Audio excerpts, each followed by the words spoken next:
I forgot to unmute myself. What is going on, everybody? And welcome back to the Stokastic NHL Strategy Show, sponsored by BetMGM and PrizePicks. I think we love them both. I am your host, Josh Harris. We're off to a great start today. Joining me, as always, the steamroller himself, Swim Cliffy. How you doing today? Not too bad. Yeah, just a week into the season, and we're already starting to trip over ourselves a little bit.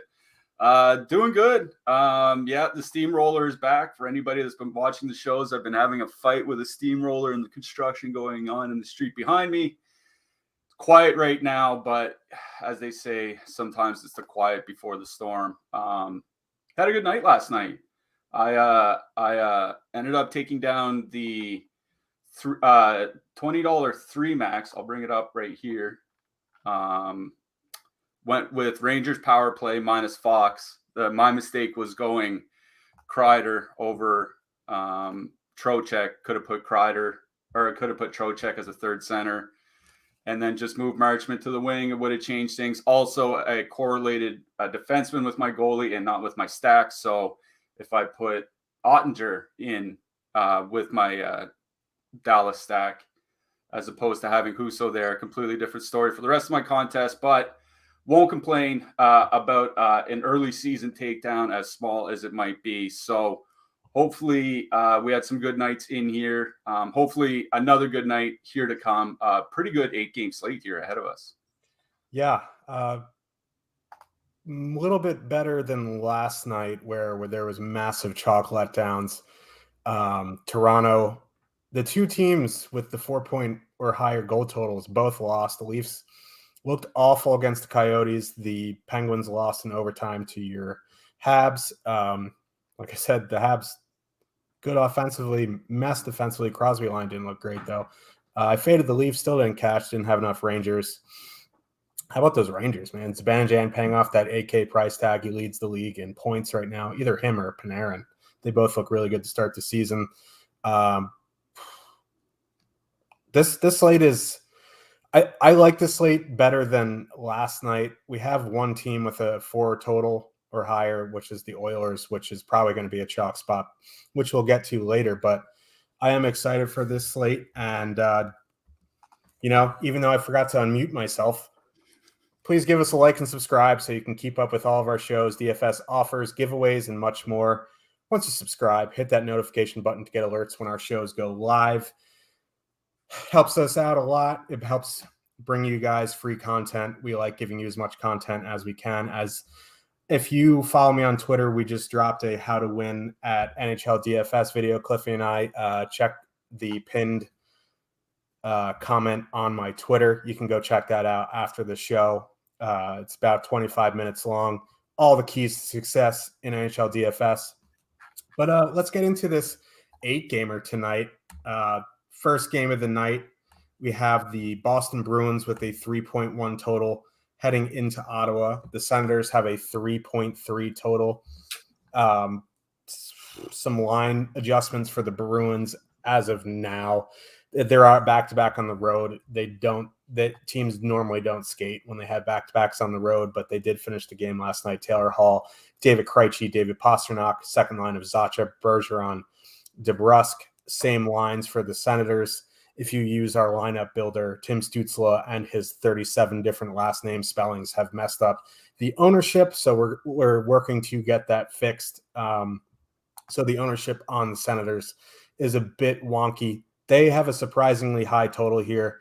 It is Bruins back-to-back on the road. I think, Bruins 3.1 total on the road is nothing to, sneeze at. I just don't know if these lines are going to stay the same or anything like that. I see some pretty high ownership on the Krejci line. I think I kind of like the Senators side here. Yeah, I agree with you. We'll talk about goaltending in a bit, but Anton Forsberg is certainly a goalie I like here tonight. Ottawa's first game of the year when we had a show for it, we talked about Tim Stützle playing with Brady Tkachuk last year, and they really didn't play that well together. It's been a different story so far this year, and I think it's not really a surprise to a lot of people that kind of followed Stützle's development last year. His second half of the season, he honestly looked like a monster. Just incredibly smart player on the ice, back checking to create turnovers and back pressure and things like that. Things that may kind of go unnoticed, but can really help transition the team from defense to offense. And, small sample to start with, but, 2.9 expected goals for, only 1.4 against for that Ottawa top line. That's certainly a good start for them. And looking at our line matching sheet, which is not through Stokastic, but it's through a buddy of ours at Line Matching on Twitter. It's a subscription aside from us, but if you might be interested, you might want to check him out. He has that Norris, DeBrincat, Giroux line, as well as the Stützle line, seeing quite a bit of the second and third lines from Boston. That means likely avoiding the Bergeron matchup. So I think, if they do largely avoid that Bergeron matchup, and it is a back-to-back on the road, I do kind of get the Ottawa Senators love here tonight, especially with those low ownerships. Like you said, Tim Stützle, the umlaut on the U, kind of messes around with things because there are 3 different ways that people spell his name in the media. But I can't imagine that line would be more than, a couple percent owned, like 2, 3, 4% or something like that. Our second line coming in under 2%, that DeBrincat Giroux line. So really good ownership with a good total here. I can understand the hesitation because, Boston's looked like a very good defensive team again to start the year. But when when you have an Ottawa team at home rested going up against a tired Boston team with that 3.3 total, I think it is very much worth paying attention to them. Which line you want to use, I think, would kind of depend on what you think on some of the matchups. I would probably just go to the Stützle, Tkachuk, and Batherson line. All of them play the same power play together. Not that Boston's penalty kill is something we can take advantage of, but they do play the power play together. They're all reasonably priced. Like the DeBrincat hits the $7K mark. That's really expensive for, a non-elite player going up against the Boston Bruins. Moving Zacha to that Bergeron line might kind of seems like it might make it weaker over Taylor Hall, but I think Zacha has been probably one of the more unheralded players in the NHL over the last couple of years. He's very good in transition. He's a pretty good playmaker as well. So it's not like that's a nothing going to that Boston line, but I look at that Boston ownership, Bergeron and DeBrusk, both 11, 12%. That seems fairly high to me. If I were to stack the Bruins, I'd probably go to that Hall, Krejci, and Pastrnak line, right? All perfectly correlated, reasonable pricing, even as expensive as Pastrnak is. At least on DK, you can get them for a shade under 20K, which, considering Pasternak's 8,400 isn't really that bad. They'll get some depth matchups from Ottawa as well, as long as this line matching holds. So I really don't mind that Krejci, Pastrnak, Hall line here, but I think if I were to take any single line out of this game, it's Tkachuk, Stützle, and Batherson. All strong projected points here tonight by our projections. Going to have reasonable ownership, depth matchups. I think there's a lot to like for that Stitzel line here. Yeah, I like the Ottawa top line as well. I just need the ownership to get updated, which is being fixed right now, I am being told. Heard it in my ear. On the Boston side, I want any line that Pasternak is on. He's been great to start the season. Now he's on the line with Krejci and Hall. If that is in fact the line, they are fully correlated. Ottawa Senators penalty kill was bad last year. They didn't really get anyone to help improve it. So I am in on that Boston top line. Don't know if I'll get there in 1 to 3.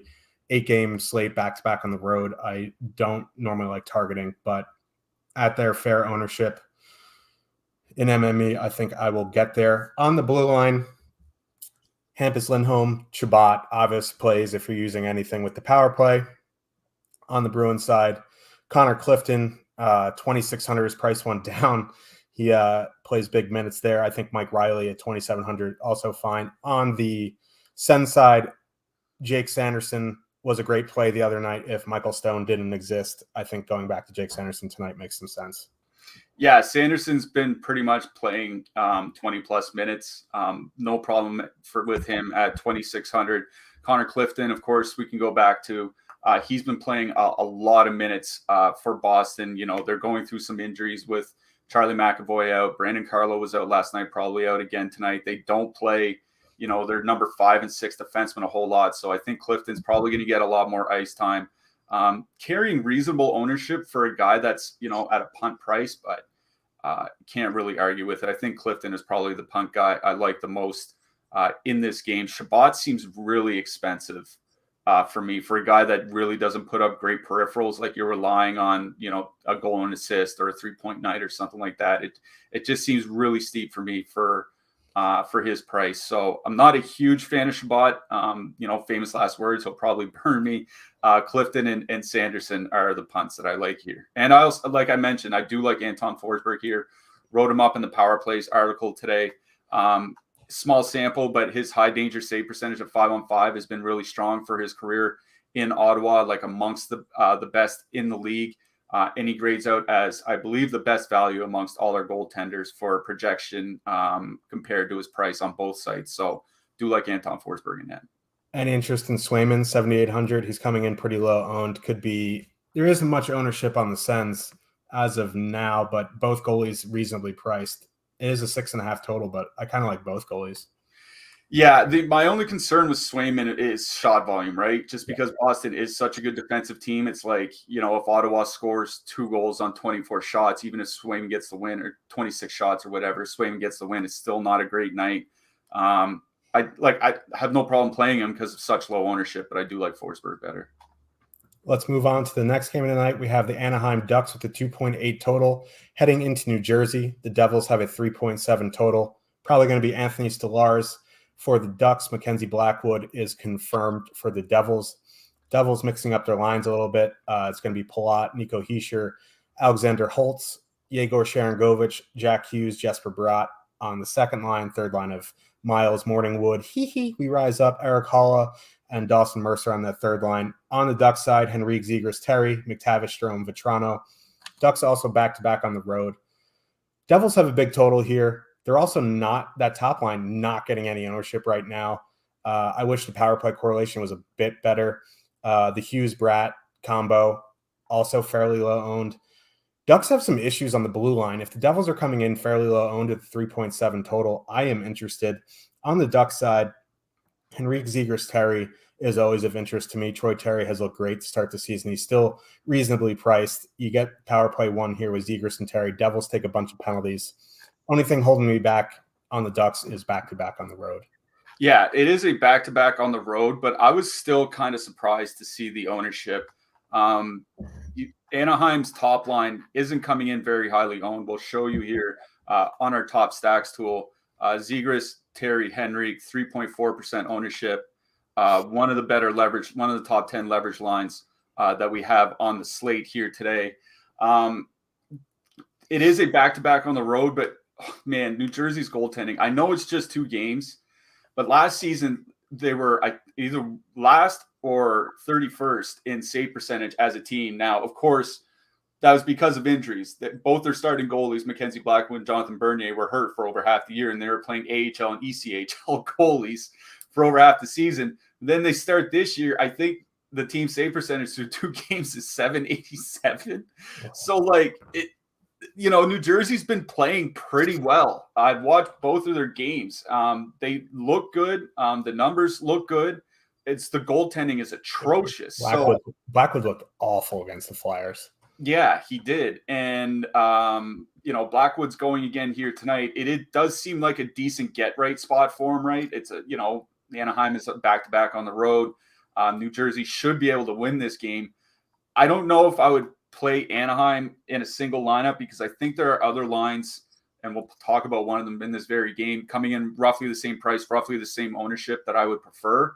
But if I'm playing, 10 lineups, 20 lineups, up to 100, obviously 150, I think getting some of that Anaheim top line isn't a bad way to go here tonight, just because, if that New Jersey goaltending, if it's amongst the worst in the league again, they're going to have a lot of bad nights like they've had through the first 2 games. So the more lineups I play, the more inclined I'd be to play that Anaheim top line. But for me, it's about the Hughes line in New Jersey. I even wrote them up in the Power Plays article, the picks article, free to read over at Stokastic.com for anybody that wants to go check it out. Hughes, Bratt, Sharangovich coming in under 5% ownership over on DraftKings. Over on FanDuel, under 4% ownership, reasonably priced on both sites, in my opinion. Anyways, the big news is Hughes and Bratt playing together with Sharangovich as a trio. 180 minutes at 5-on-5, 4 expected goals generated, 2.1 expected goals against, 4 actual goals scored. So they're scoring as much as they're actually generating, or they have in their sample. And the numbers are relatively consistent even without Sharangovich there. So, it's not as if it's Sharangovich that's driving that line. It's Bratt playing with Hughes. Those are probably their 2 best offensive players, at least right now. And what's more is Nico Hischier returning to the lineup means that he will probably be taking the Anaheim top line. And that Anaheim second line was Strome, McTavish, and Vetrano. Like, Strome is not a good defensive player. Vetrano is not a good defensive player, and Mason McTavish is a rookie with 12 NHL games to his name or something like that. So I could see that Anaheim second line really struggling defensively against the Hughes line that has looked pretty good this year. Hughes has been playing monster minutes too. I think he's averaging over 23 minutes so far to start this season. So I really do like the Hughes, Bratt, Sharangovich line here in this matchup. As I said, I don't mind Anaheim top line. We talked yesterday about how good Henrique and Trevor Zegras have played together, 3.9 goals generated in 220 minutes skating together. Troy Terry will probably help them out. I wonder about their ice time. Last night, they only played about 14 or 15 minutes, but I wonder if it was because it was kind of a blowout against the Rangers. Like, it was a 6-4 game, but the Rangers were pretty much firmly in control the entire time. So I wonder, maybe they're just resting them kind of for tonight's game, and they'll get back up to 19 or 20 minutes. The other, I do want to talk about that Hischier line real quick. Not coming in with any ownership, Hischier, Palat, and Holtz. We've been waiting for Alex Holtz to get back into the top 6. He was there all preseason. Then for some reason, they moved him down with Eric Holla when the season started, and then to the 4th line for their second game. Holtz scored 26 goals in 52 games in the AHL as a 19-year-old last year, averaging over 3 shots per game. He's supposed to be like a premier goal scorer, 2, 3, 4 years down the road. It's whether or not he can start off here, but he's expensive on FanDuel. I think he's $5K. So I think you can kind of leave him alone there. But on DraftKings, he's stone min price. He's $2,500. Going to be playing with Hischier. Probably gets reasonable amount of minutes playing with Hischier on the top line as well. So I don't think you have to stack that line, but obviously I think Holtz makes a pretty good one off here. So for me in this game, it's definitely the Hughes line in any kind of format. And I like the Anaheim top line if you're playing like a 20 max or you're playing, 50 lineups in the 150 or something like that. Yeah, and the only other point I will build on top of that is if you want to leave Sharangovich off that second line and add in Heischer for a power play stack, like there's still Heischer's only 5,100. Hughes and Bratt aren't super expensive, so that won't be massively cost prohibitive on DraftKings. So I think you can do that.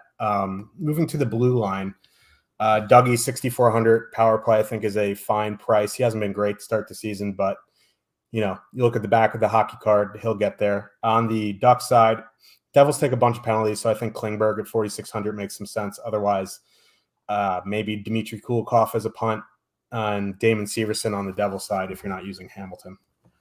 Yeah, Kulikov, again, he's been playing more and more every game as the season has gone on. He's basically up there in the Klingberg realm of ice time now, so he's another punt. I don't mind here tonight. On the Devil side, Severson, like you said, I think his price is still very reasonable. Ryan Graves as well. I don't think you have to put Dougie Hamilton into your New Jersey stacks. I do think he makes sense as a one-off. Like if this is, a lowish scoring game, it's definitely one of those games where Hamilton can slide in with a couple points and really rack up the peripherals. So I don't think he's necessary in any stacks, but I do like Dougie as a one-off here tonight for New Jersey.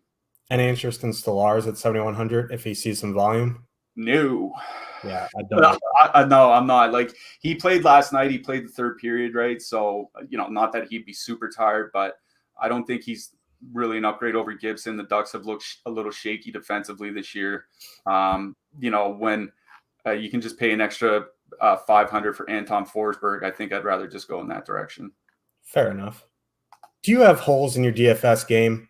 Get those holes filled with promo code HARDWOOD. $10 for 10 days of Stokastic Platinum. NBA is back tonight. That means it's time for our best promo of the year.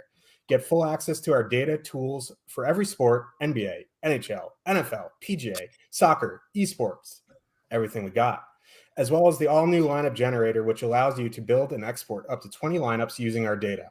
That's 80% off our normal platinum pricing, and you get access to the lineup generator.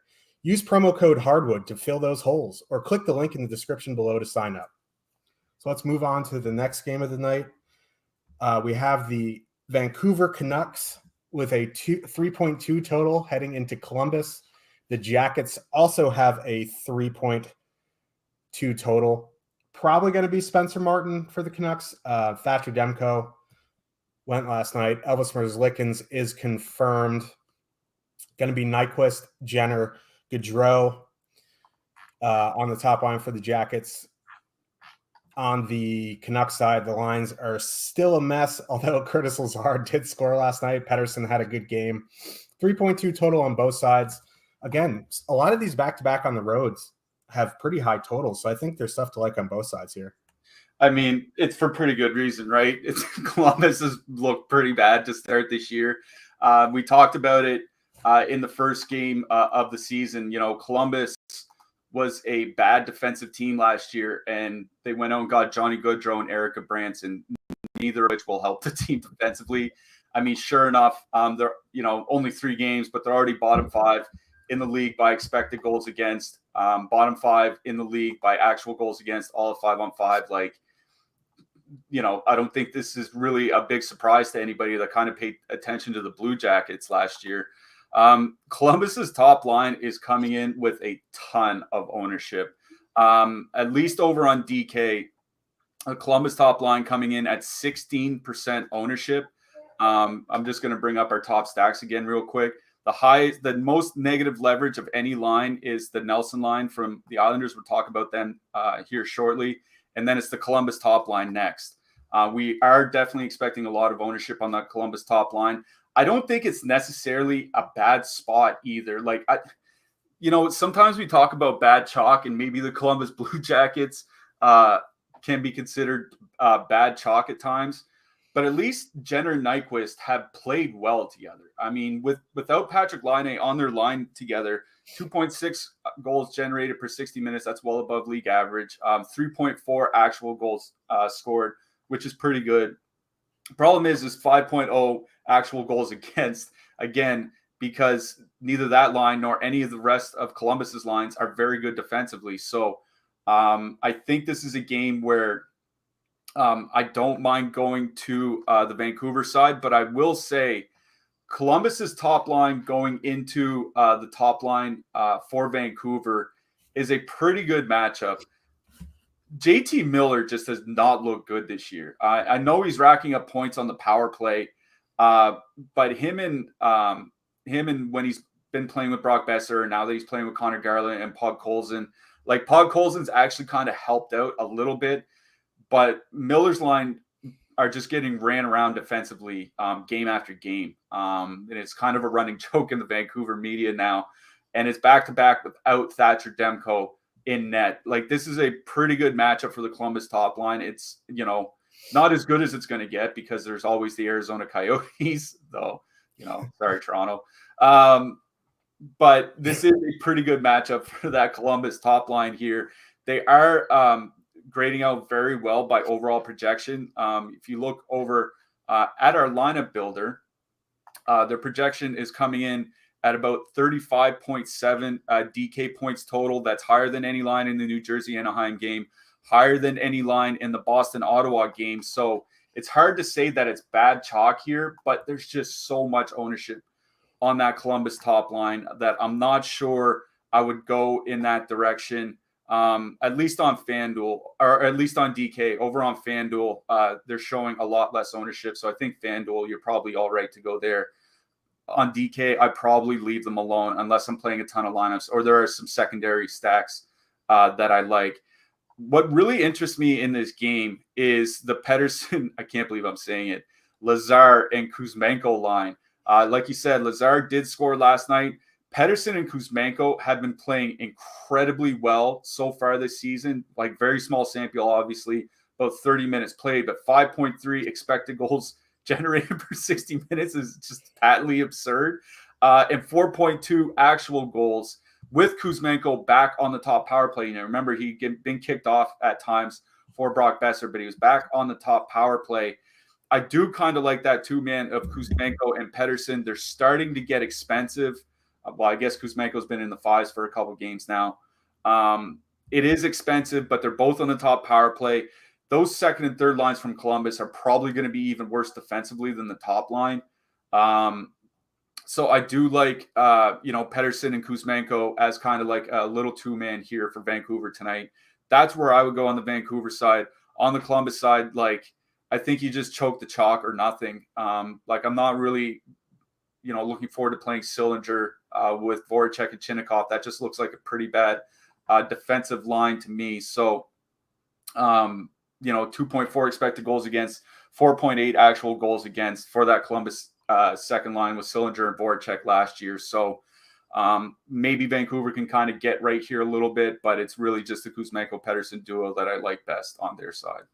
Yeah, Columbus one is fine depending on what you want to do with the ownership. 16% on an 8-game slate for the Columbus Blue Jackets doesn't exactly, get the engines revving. I also like that Pettersson-Kuzmenko line. On the flip side, if you're power play stacking like the Oilers or something, I don't mind a two-man of Roslovic Johnson or, Danforth Johnson, Roslovic Danforth, whatever you want to do. They're pretty much min price. Roslovic is on the top power play. Vancouver's awful defensively. They have a bad penalty kill. They're back-to-back on the road. It's their backup goalie. Don't mind taking a stab there. Moving to the blue lines, I think it's Hughes or Werenski. Werenski's price is, really low for him. Same with Quinn Hughes. I think they're both fine plays as one-offs or in stacks. Andrew Peak, Vladislav Gavrikov at 2,900, not bad. Jake Bean running the second power play unit at min price on the Vancouver side. Outside of Hughes, there just really isn't much I want to punt. Like Luke Shen at 4K is no thank you to me. Maybe Kyle Burrows, but, I'd rather play, a Gavrikov or Bean. Yeah, I agree with that. I don't think Burrows necessarily makes a bad punt play, but we've already talked about a few defensemen that we like, down at that min price. Kulikov for Anaheim, Sanderson for Ottawa, Clifton for Boston. There are options down at that price range that you can go to over Burrows that, have similar or better projections, aren't on the road and all that stuff. So Zach Werenski probably going to carry a lot of ownership, but it's hard to argue with that price at 5,200. So maybe you just kind of want to avoid all the high owned forwards and just take a high owned defenseman. I think Werenski is one of our top values today, price per dollar, at least over on DraftKings. So don't mind Werenski. I agree with you on Gavrikov. So let's move on to the next game of the night. We have the Philadelphia Flyers with a 2.5 total. Heading into Tampa Bay, the Lightning have a 3.9 total. Same lines for Tampa Bay that they ran out the last game. Hagel, Point, Kucherov, Paul, Stamkos, Killorn. On the Flyer side, it is Scott Laughton, Hayes, Konechny, and then Farabee, Cates, Allison. A third line of JVR, Frost, and Tanner L, because I'm not going to try to pronounce the ZYNSK. Not too much that I like on the Flyer side. Maybe some Carter Hart, but again, like using cheap goalies against the Lightning is always a recipe for disaster because they don't shoot too much, and when they do, they score. So for me, I really like this Tampa top line here. They're not getting too much ownership. I'm a big fan of Hagel. He was scoring goals last season in Chicago before he came over to the Lightning on the third line. Now he's up on the top line with Point and Kucherov. I think, at 5-6% that this top line's coming in. I really like them tonight. Yeah, I agree with you. They're one of our top leverage spots on this slate on FanDuel, over on DraftKings. I think they're top 5 as well. So definitely one of our better leverage spots on the entire slate for that Tampa Bay top line. I wrote up Kucherov in the Power Plays article. He hasn't scored yet. I think he has 14 shots in 3 games or four games, whatever it is that they played. Like, just feels like he's getting in on the offense. Like he has 3 assists in 3 games, 14 shots in 3 games. So he's averaging 4 shots per game over. Hasn't scored yet. It just feels like he's really getting involved. He just hasn't, the dam hasn't broken through yet. And, I know we want to talk about the Flyers' great start to the season, but they've been as bad defensively as the Columbus Blue Jackets have. The difference is that they've got 942 goaltending from Carter Hart. So when you get 940 plus goaltending from your goalie, it's going to make your team look pretty good on any given night. So I think maybe people are kind of overrating Philadelphia. Tortorella's there. Maybe he's getting them playing better defensively or whatever. I mean, the numbers don't really bear that out. It's just Carter Hart really kind of playing out of his mind to start the season. So I agree with you. I do like Tampa 1 here. I wrote up the Tampa power play in the Stacks article over on Stokastic.com. So I put Kucherov, Point, and Stamkos together. I think on DK we have Kucherov and Stamkos both top 5 by skater projections on today's slate, and they're both top 3 on FanDuel. And then obviously Braden Point will always come in lower because he's not, he doesn't have the pure offensive upside of the other 2, but he's going to play a lot with them, either a 5-on-5 or on the power play. So I do kind of like a Tampa power play stack here. Like the Flyers were one of the worst defensive teams, or not one of the worst. They had a pretty bad penalty kill, let's say, last year. Now, whether you want to chalk it up to goaltending or whether you want to chalk it up to bad systems or what have you, but they're like 23rd or 24th by expected goals against on the penalty kill. Maybe that gets a little bit better this season with Tortorella there, but this Tampa Bay's had a top 10 penalty kill, pretty much year after year for a while now. So I do kind of like a Tampa power play stack here. It is expensive, but I think it's a nice pivot off what should be a fairly highly owned Edmonton 1/Edmonton power play stack. And we'll talk about them a little bit later. Hagel and Point, have played reasonably well together in their sample going back to last year. 2.9 expected goals for, 2.9 actual goals for. That climbs up to 3.1 when you put Hagel with Kucherov. Kucherov and Point and Stamkos and those guys have been playing a lot of minutes. There have been some 21-minute games for Kucherov early portion of the season. I just think that the Flyers have been kind of overrated. We're only a week into the season, but I think their results are more because of Carter Hart than honestly anything else. And whenever a team is rotting a goaltender, it has to fall through eventually, unless you're Igor Shesterkin, I guess. So I do like just a Tampa Bay power play here. Tampa 1's fine if you want to save taking Stamkos off, put Hagel on, save some money, and go get a better stack elsewhere. But it's the Tampa power play that I had circled in my column over at Stokastic.com. Yeah, and Vladislav Nemestikov on the top power play unit as well at 3,200. If you want to throw him in, he's pretty cheap. On the Flyer side, like the top line ownership is in double digits, and I am not playing a Flyers top line that would be a third line on most good teams at double digit ownership on the road in Tampa. So moving to the blue line, again, Tony DeAngelo, 6,200, currently projected at 16.5% ownership. I don't really want to do that. Hedman, on the other hand, 7,100. I just don't know about that either. It seems a little bit too expensive. But on the Tampa side, they have a couple injuries on the blue line. So they're, besides Hedman, Chernak, and Sergachev, they have three guys that probably won't play too much minutes. So Hedman, Chernak, and Sergachev are going to play big minutes tonight. So any one of those three is fine, depending on your build.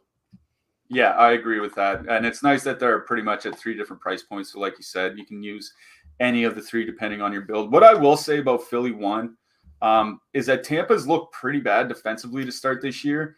And Kevin Hayes and Travis Konechny, going back to last year, 250 minutes together, 2.6 expected goals generated, 3.5 actual goals generated. It's not like they're an awful offensive line. It's just like you said, they're coming in with way too much ownership. Like you said, on DraftKings, coming in at around 11-12%. Over on FanDuel, it's way higher, 24% expected ownership on FanDuel because of their price. I think this would be an instance of bad chalk to me, where I would stay away from the Flyers. Now that I've said that, the Travis Konechny hat trick can commence. Well, he has been shooting the puck more, which is nice to see, but I'm still fading at the ownership. Let's move on to the next game of the night. We have the San Jose Sharks, 2.4 total, heading into Long Island, which is a miserable experience. The Islanders have a 3.1 total. James Reimer for the Sharks. Rumblings that it could be Semen Varlamov. My brain just shut off for a second there. It is a 7:30 Eastern start, so if they pivot and go back to Sorokin, that could change some things. No ownership on the Sharks top line here. They've been so bad to start the season, but they're fully correlated again on the power play, coming in under 1%.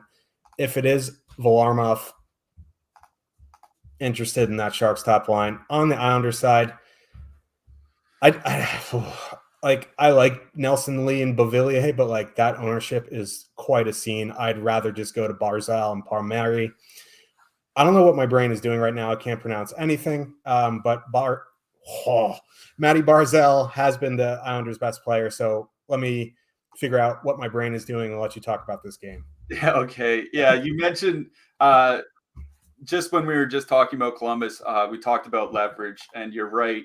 By our top stacks tool, the Anaheim top line, 4.4% top stack percentage, 20% ownership. So there is a lot of ownership coming in on Nelson, Lee, and Beauvillier. It's because, they'll get ice time, reasonable amounts of ice time. It's a pretty good matchup against a bad Sharks team. And they fit nicely with those super expensive builds like Tampa Bay, and we'll get to Edmonton a little bit later. So that's why you're going to see high ownership on them. Honestly, I'm not too big of a fan of playing that Islanders line here tonight. Not only because they're going to probably be considerably over-owned, but they just don't play a ton of minutes, right? Like the Islanders really like to spread out their minutes. So I don't think I would full stack them. If you want a two-man stack, Nelson and Lee, I think that's fine. Or one off a cheap Beauvillier, I think that's fine. I just have a tough time getting to a full three-man stack on the Islanders, unless it includes Matthew Barzal, because at least Barzal will play 18 or 19 minutes. His wingers might only play 14 or 15, but at least he'll play a lot of ice time. The way the Islanders do their line matching, the Nelson and Barzal lines probably won't see a lot of the top line for the Sharks. And, we've talked about it every time the Sharks are on the show, and it's continued into this season. Whenever the top line is off the ice, they just get filled in defensively, and it's continued. Promo code Hardwood. There you go, baby. That's what we call synergy. And when Hurdle's been on the ice without Meyer and Couture over the last couple of years, just to kind of illustrate how bad it's been, He goes from 2.8 expected goals or 2.5 expected goals against and 2.9 actual goals against. It's the offense really, really suffers on top of that. Like he loses about a half goal per 60 minutes, which is a lot. There's just no depth from the Sharks. Even with Alexander Barabanov coming back, Barabanov, when he's not playing with Meyer, he's like a third or fourth liner in the NHL. Like I think he's a decent player, but he's not good enough to play on the second line for for a good team. So I do kind of like that Barzal line. I know I pretty much say it every time that the Islanders are on the slate, but I don't mind the Barzal line. But again, they're coming in with a ton of ownership. I think this is a case where I would just kind of avoid the Islanders. I would honestly rather play the Sharks top line in this game. This is assuming Semyon Varlamov starts, because I think there is a sizable gap between Sorokin and Varlamov. If Sorokin plays, I really wouldn't have interest in the Sharks. I really wouldn't have much interest in this game, honestly.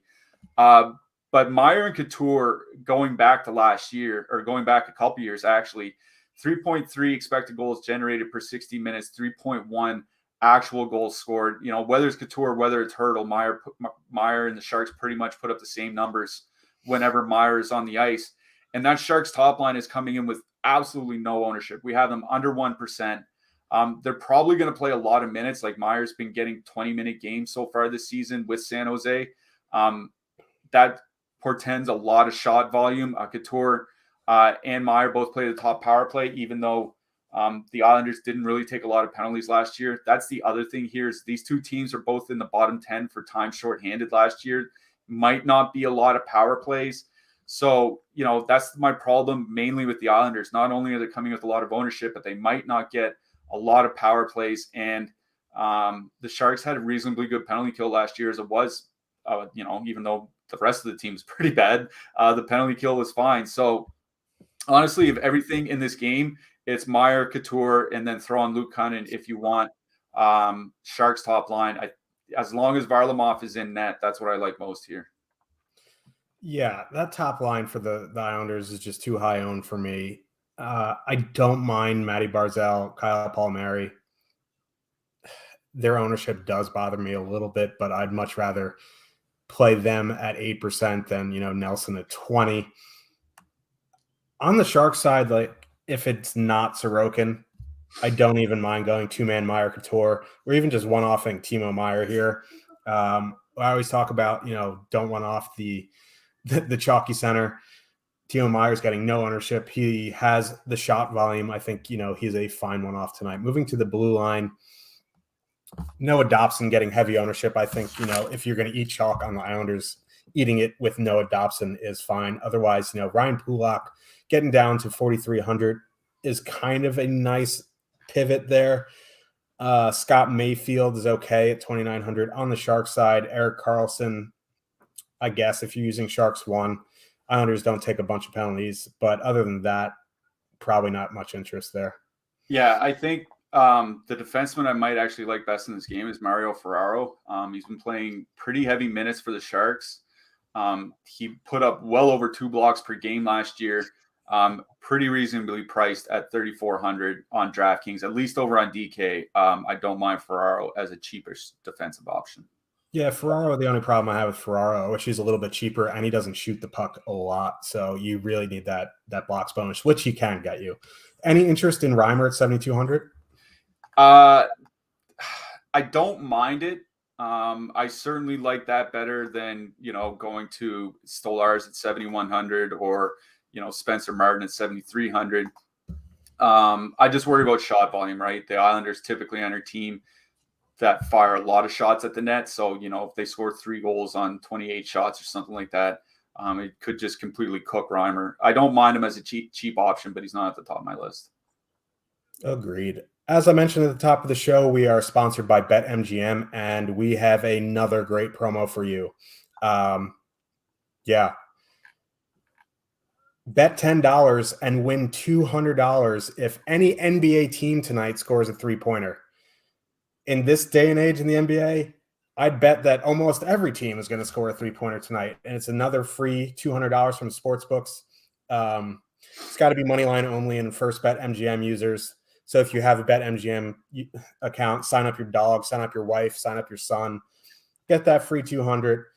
Go the Tanner Tolbert route and collude or whatever, get that $200. So let's move on to the next game of the night. We have the Vegas Golden Knights with a 3.0 total going into Calgary. The Flames have a 3.5 total. I really like this game from a DFS perspective, and there is not a lot of ownership here. The top line for the Flames in a 3.5 total are coming in around 2%. The second line coming in around 7%. They are cheaper. I like both of these top 6 lines here. On the Knights side, don't mind, it's not the best matchup for the Knights, but Eichel Smith coming in around 1%, Stevenson Stone coming in under 100 or under 1%, Marchessault Carlson coming in around 2%. So this is an ownership thing for me. It's a 6.5 total. They're expecting goals. So I think I like both sides here, but mostly I like the Flames in a bigger total with low ownership.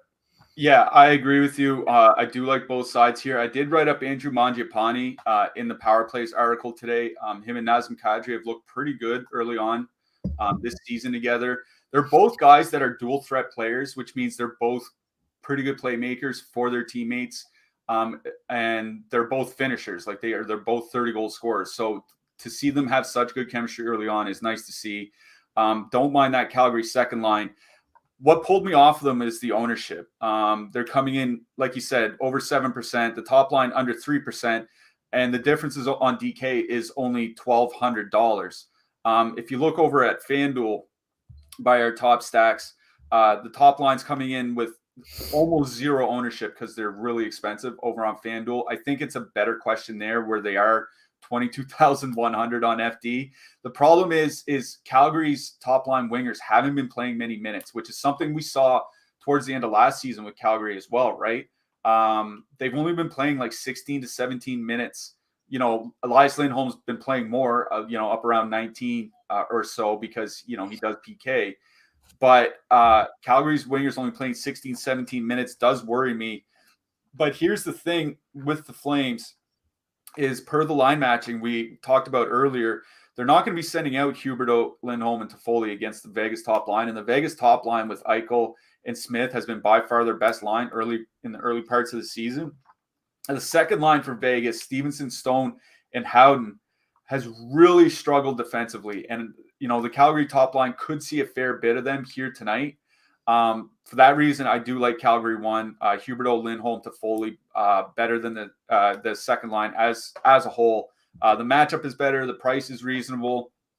If you want to, look over at our lineup builder, they're projected for 7 more points on DraftKings. That's not a small gap for a $1,200 difference, especially when you consider they're coming in with lower ownership. So I think this is a Calgary 1 game for me from the Flames side. On the Golden Knights side, I do kind of like the top line, Eichel, Kessel, and Smith. They're coming in with very low ownership, but it is a tough matchup. They're going to see, some at second and third rate, and they're not bad lines. They're good defensive lines. So I don't hate playing them just because of the low ownership. But I think more than anything, I like the really low ownership on that Calgary top line at home here tonight, even if Huberdeau and Toffoli only play 16, 17 minutes. Yeah, and Vegas had problems on the PK last year. I don't see it getting much better this year. They didn't really address that. Phil Kessel, not an elite PKer by any stretch of the imagination. So yeah, I'm in on Calgary 1. Don't mind some Eichel, Riley Smith. On the blue line,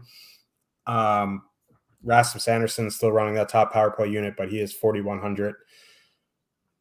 Mackenzie Weegar at 5K is a reasonable price for him. Don't mind him. Don't mind punting, Tanev at 2,700 or even going back to Michael Stone, but that feels like it's chasing points. I'd rather play Tanev. On the Knights side, it's probably going to be, Alec Martinez or Alex Pietrangelo. If you want to use Theodore, he seems a bit pricey for me for a tough power play matchup. So probably Martinez, Pietrangelo, or even Braden McNabb. Yeah, Theodore and Pietrangelo they haven't been shooting a lot to start this year, and Calgary's a pretty tough defensive matchup. So I think if I were to go with an expensive defenseman, I'd probably look elsewhere here. I think my favorite defenseman in this game, at least over on DraftKings is Chris Tanev. Historically can block over 2 shots per game. Vegas has been generating a lot of shots this year. Tanev is another one of those near min price guys on DraftKings that I like here tonight.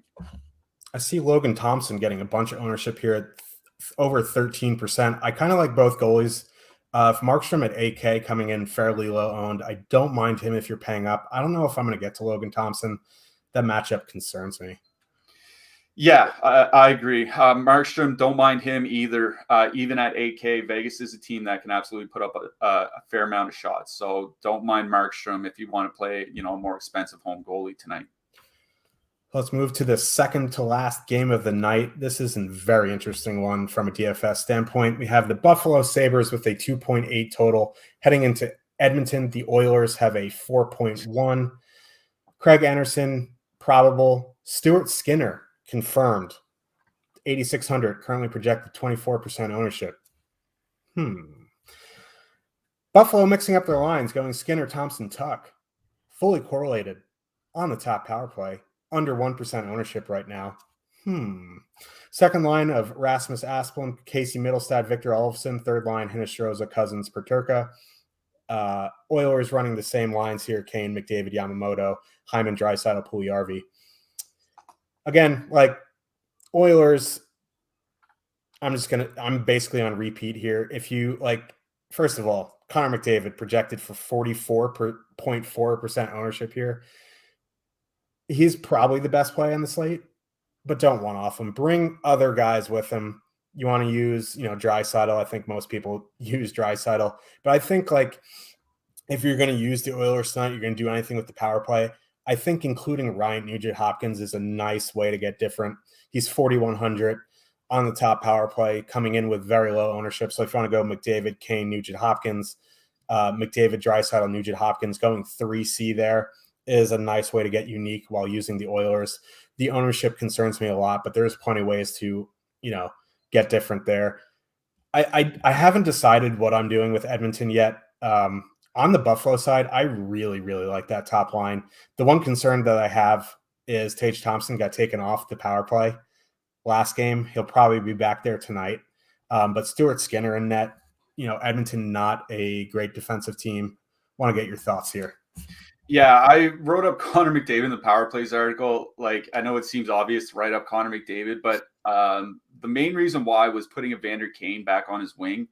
If you go back to when Kane joined Edmonton at the end of January of last season, 3.5 expected goals generated, 4.1 actual goals generated with Evander Kane on the ice.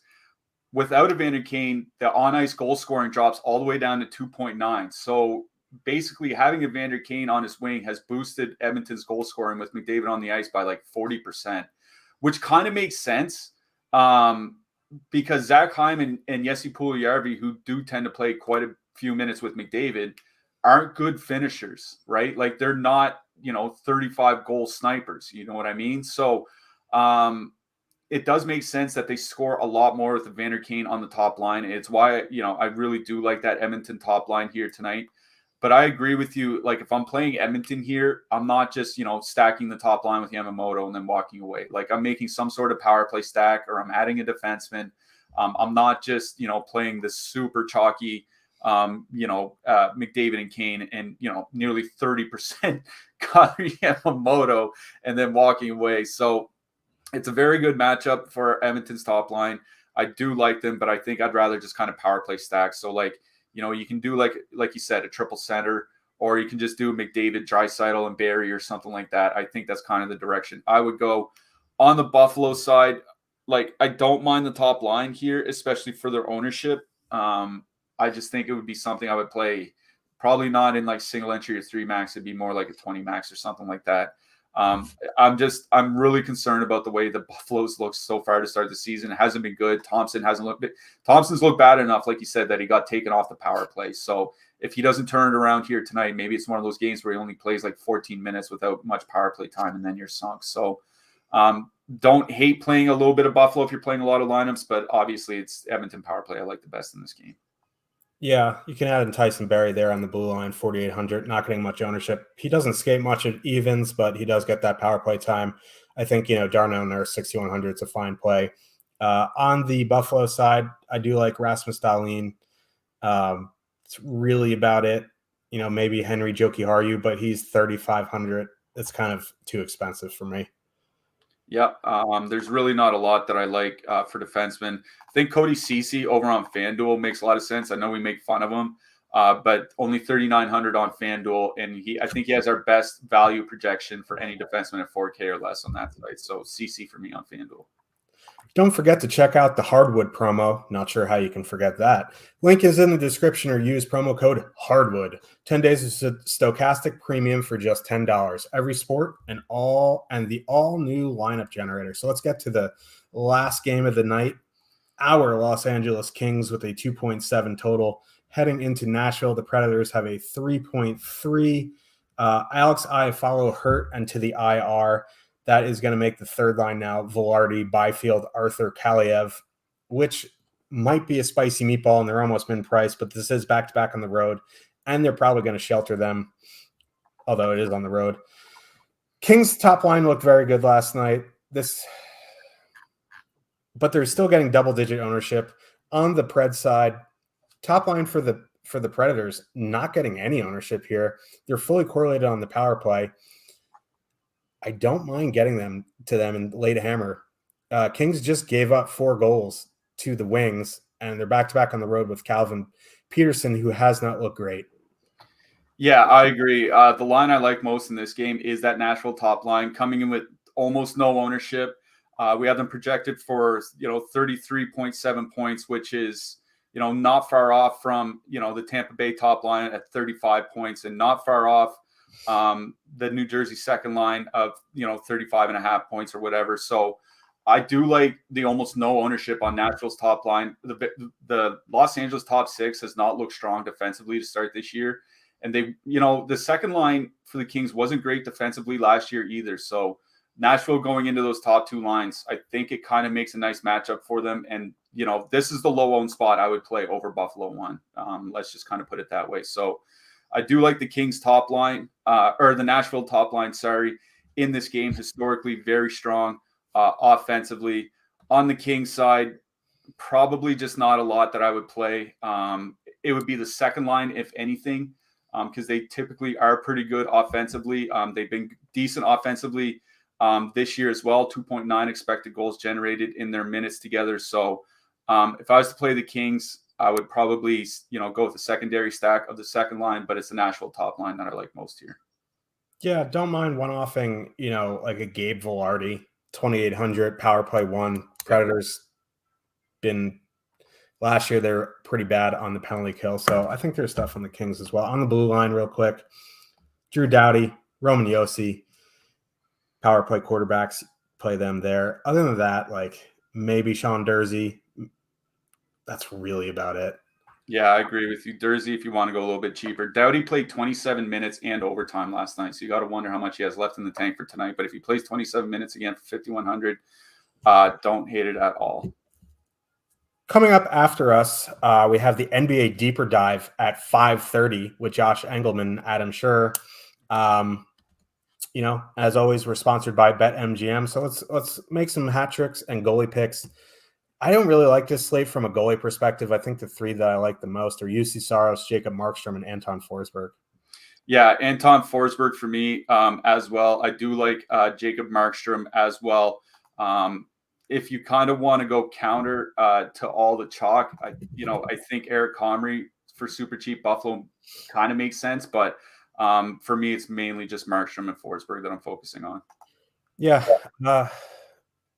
I don't know really who I'm going to go with my hat trick pick. I have one name circled. I don't know if I really like it. He hasn't scored a goal yet this season, but maybe he'll break the ice. Matty Barzal. Ooh, I like that. Hopefully he can do some damage for anybody playing Islanders. I'm going with Jesper Bratt from New Jersey. Jesper Bratt. Love it.